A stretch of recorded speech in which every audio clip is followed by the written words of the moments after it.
fog clung to the Brooklyn waterfront like a memory that wouldn't fade. I stood by the pier, hands stuffed in the pockets of my worn leather jacket, staring at the gray ripple of the East River. It was early morning, June 2025, and the city hummed with a restless pulse, horns blaring, cranes groaning, voices shouting in a dozen languages. But all I could hear was Marlon Brando's voice, low and raw, echoing in my head. I could have been a contender. I could have been somebody instead of a bum, which is what I am. Could have been a contender.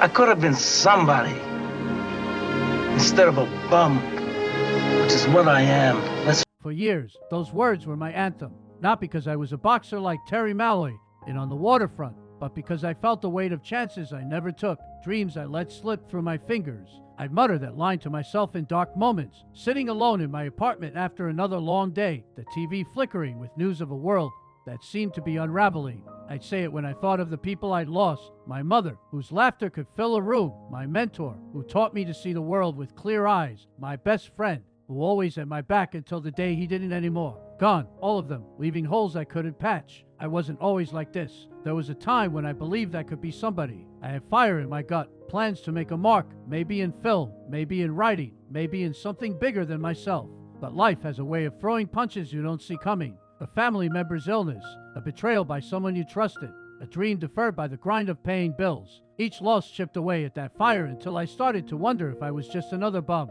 drifting through a world that didn't care. The waterfront stretched out before me, a place where dreams and despair have always collided. Back in the 50s, when Brando's character fought to break free from the mob's grip, this place was a symbol of struggle, of men and women clawing for something better. Now, in 2025, it's different but the same. The docks are cleaner, the warehouses turned into lofts and coffee shops, but the struggle's still here. You see it in the eyes of the delivery guy hustling for tips, the single mom juggling 2 jobs, the kid with a backpack full of books, hoping education's still a ticket out.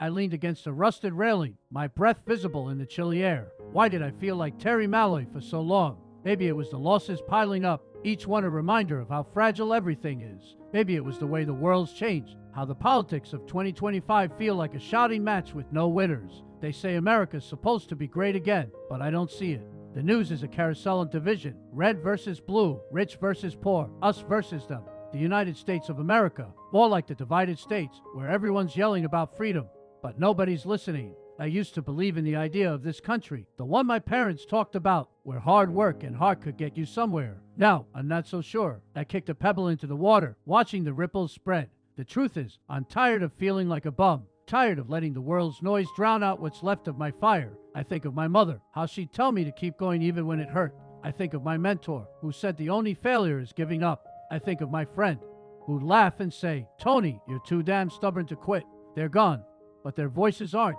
Maybe that's what's kept me standing. Even when I wanted to fall, I turned away from the water, the city skyline sharp against the dawn. On the waterfront ends with Terry Malloy walking battered, but unbroken, choosing to fight for something bigger than himself. I'm not him, but I'm not nothing either. I've got stories to tell, lessons to share, maybe even a spark to light for someone else.